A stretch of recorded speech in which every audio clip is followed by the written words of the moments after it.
Information-fueled. Opinion-driven.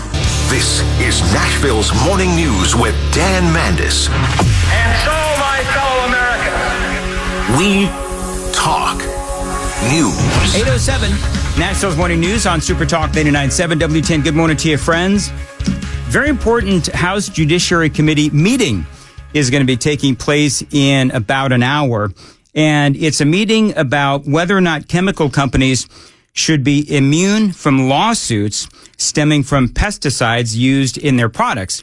Now, I'm privileged to have Dustin Kittle, who is here. And Dustin, you've got one heck of a resume. First of all, you are against House Bill 809. By the way, KGB, you're going to have to control his mic.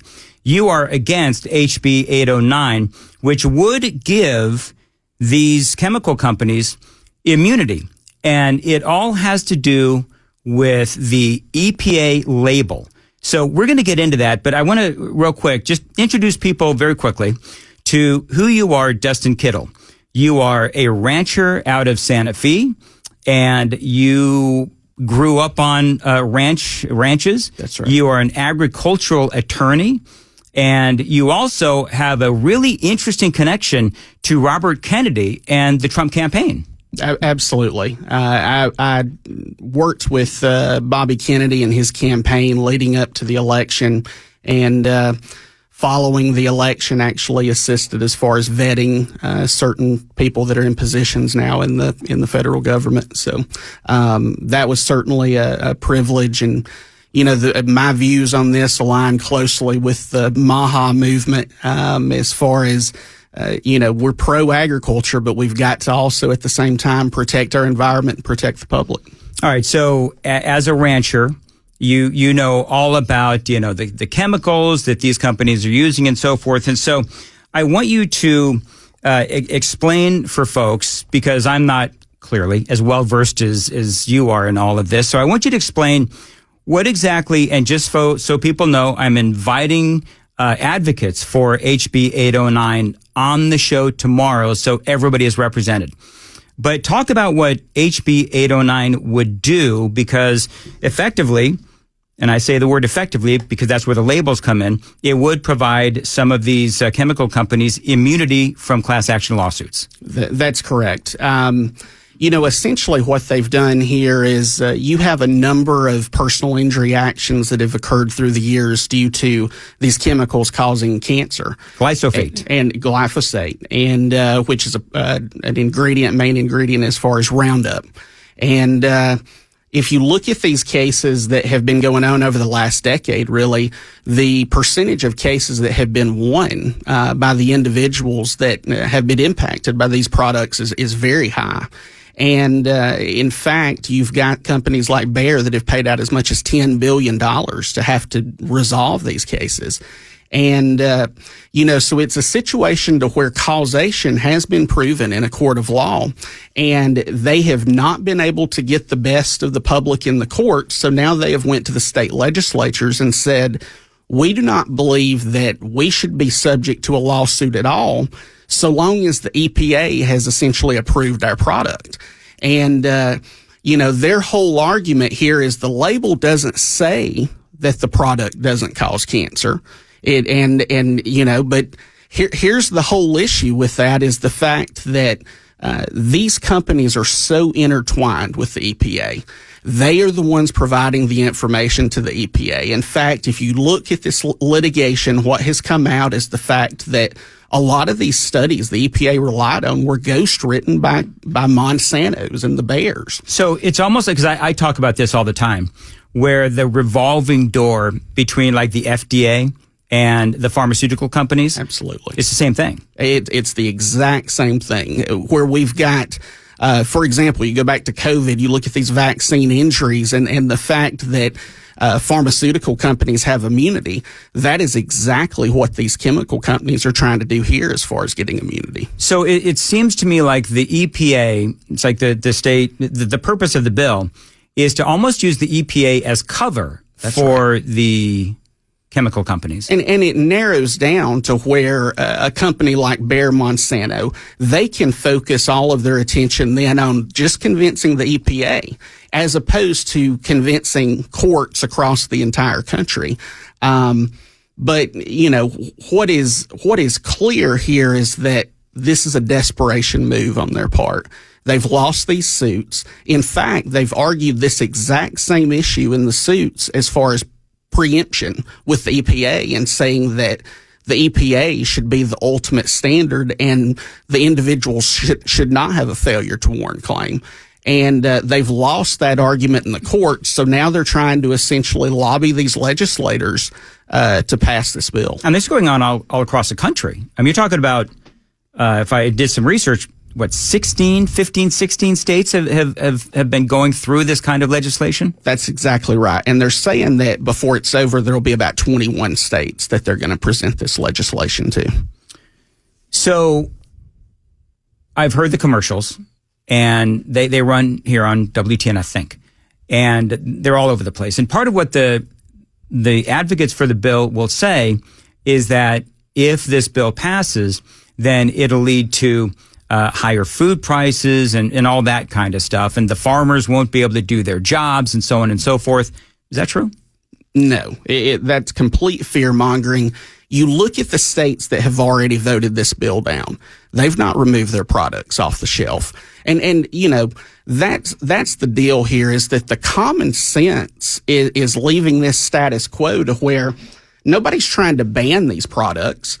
They're just saying that if you use these products and later on you could prove a claim in court that they caused cancer or caused any kind of harm, that you should have your day in court. And, you know, that's a constitutional right that they are essentially asking these legislators to take away. So we talked about 16 other states that this has been introduced to. I know Georgia is just gone through this as well. What have the other state legislators done, like in these other states? So there's only been one state, and that's Georgia, where it has passed both the House and the Senate. Okay. In the other states, the bill has either been withdrawn or it's been rejected or it's still under consideration. But there's a ton of backlash right now. This was an ambush attempt. They came out with billboards, with radio ads. This was a planned deal for the last year. They would introduce these bills across the country, get these legislators to sponsor them, and had a big push from the Farm Bureau to lobby these legislators to bring these bills up. And I think they really hoped that the bills would get passed before anyone really took a close look to see what they're trying to do. Too late for here in Nashville, because you're on my show, and there's a few people that listen to this, and you are going to apparently testify today. That's right. Let's stop right there. Got to check a quick check of traffic here on Super Talk 99.7 WTN. Today looks like it's going to be a nice day, high of 55 and sunny. Appreciate you listening to Nashville's Morning News on Super Talk 99.7 WTN. Dustin Kittle is joining us here in the studio.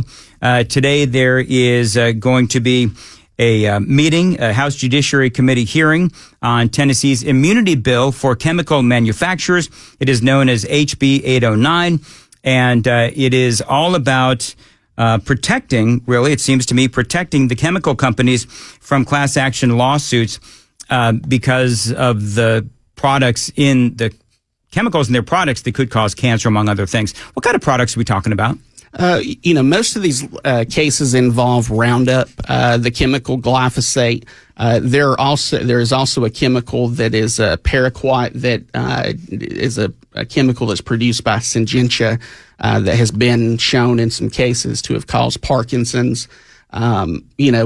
As you talked earlier, I worked as liability prevention counsel for some of the top chemical companies in the country when I first got out of law school.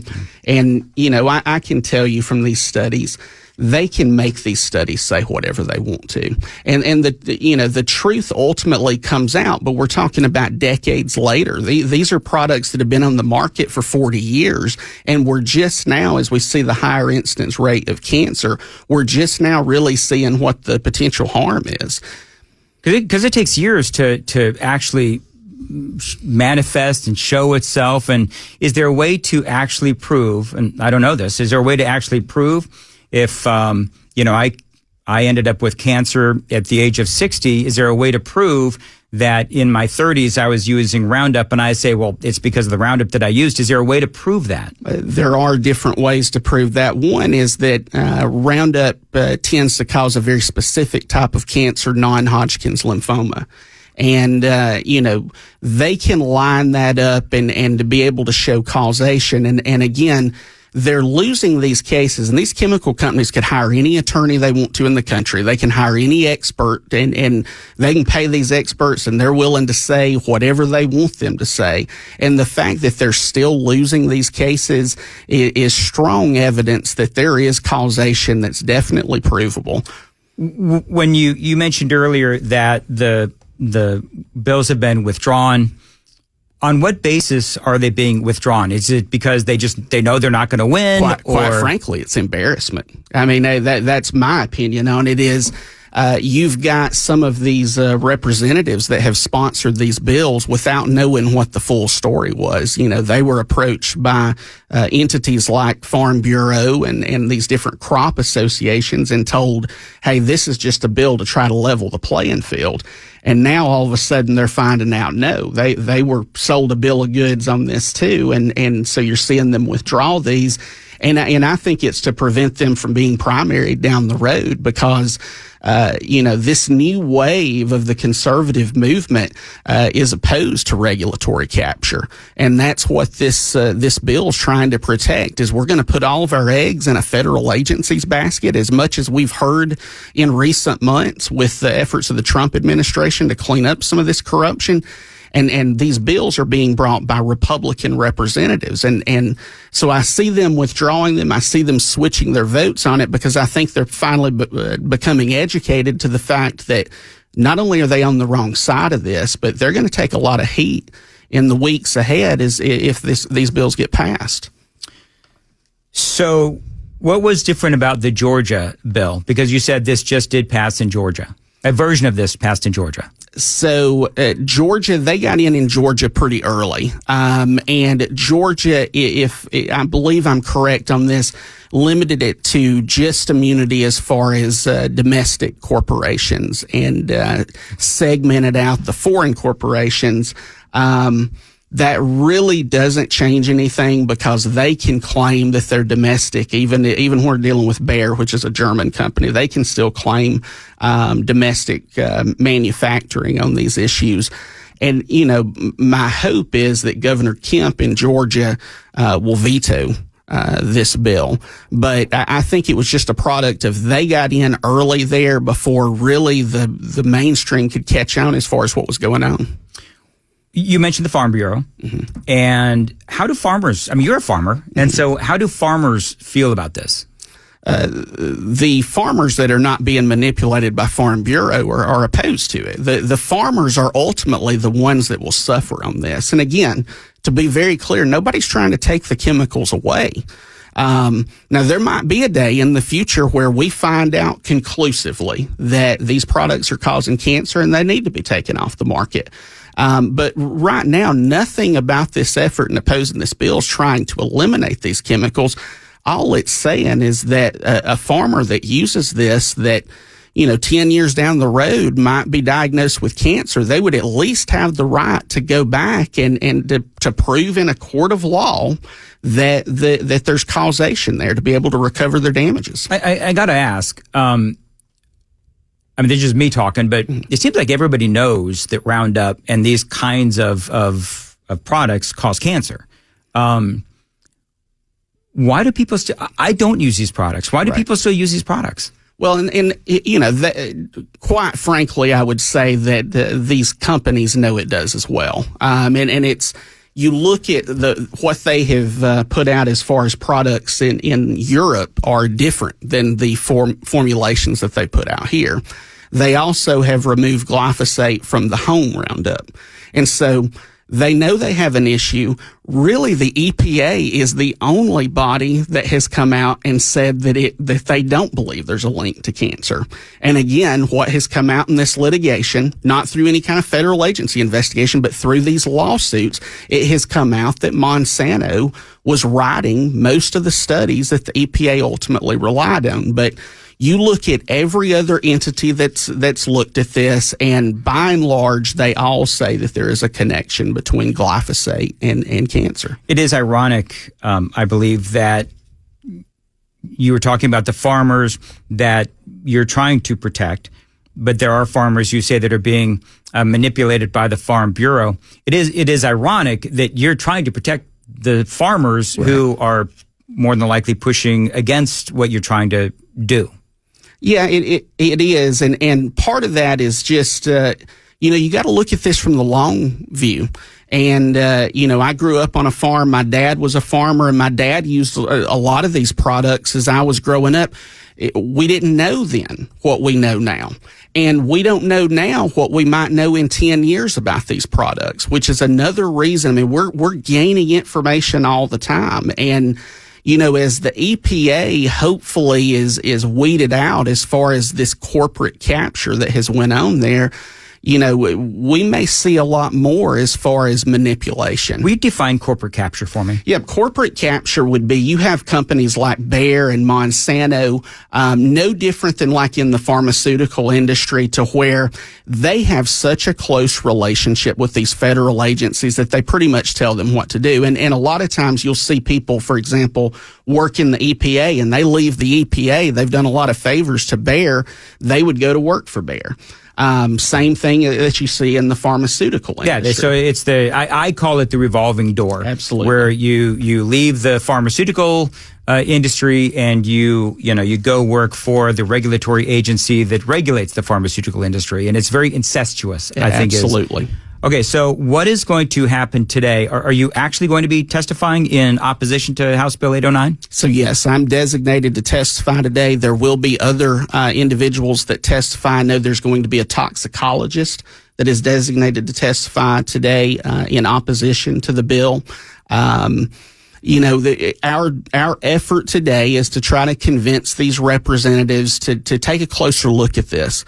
This is something that they've been misled on. They've been told that the consequences of this are not that significant, but they are. It will eliminate, these cases have been prosecuted on a failure to warn theory, and they are taking that away completely. Bayer, Monsanto, they could take away the failure to warn theory by just admitting that this product could cause cancer. And they could tell the EPA, hey, we agree this product could cause cancer. We need that on the label. They know, though, the EPA either won't let them go to market with it, or it would cut their sales tremendously if the truth was put out. So they want to have it both ways here, to where they've got a label that doesn't mention any kind of risk, and then they still want immunity for it. It's interesting, and I'm a talk show host, so I look at everything left versus right? Right. But it's interesting in this case because it seems like there's a lot of Republicans, and I'm one, that are against House Bill 809, which is being brought by Republicans. So it does seem like this is almost a nonpartisan issue. If you can't have common ground on an issue like this, I don't know where you're going to find it. And I think these state legislators are just a little bit behind the curve on that. But left versus right, to me, has been replaced a little bit with the haves and the have-nots as far as these corporations versus the people. And these corporations have got so powerful that they can manipulate these legislators into doing what they want them to do. And, I think that a lot of these state legislators are now having heartburn over this issue. I think that will continue to be the case over the weeks ahead. There is a strong likelihood this issue is actually up before the Supreme Court. There's a strong likelihood that the Supreme Court is going to step in and say you can't have any kind of preemption on these state bills. Do you have an indication as to which state would bring their case to the Supreme Court? Would it be Tennessee? Or? So Bayer actually filed on Friday with the Supreme Court a petition asking the Supreme Court, and I believe that case, that was from a case that was in Missouri, and they filed a petition and they told the court, we want you to rule, and they've tried this before, but they've lost every time. They want the court to rule that if the EPA says it's okay, then nobody can sue them. And I see that as a Hail Mary move because they see that they're losing on this issue in the state courts or in the state legislature, and they're trying to do anything they can to try to get this pushed through. All right, I got to run. Yep. Dustin Kittle, how do people get in touch with you? Yep, so you can follow me on X. It's just at Dustin Kittle, and that's probably the best way to do it. We've got a good following and of agriculture independent-minded family farm community on there. So would love to have people following along. All right, good luck today, Dustin Kittle. And my name is Dan Mandis. Joan Jones is in the WTN Newsroom. Joan, what's coming up? Well, Dan, we are going to check on stocks because the opening bell is about to be struck here. Also, Clarksville under emergency declaration now as flooding concerns continue there. We've got those stories coming up at 8:30 on Super Talk 99.7 WTN.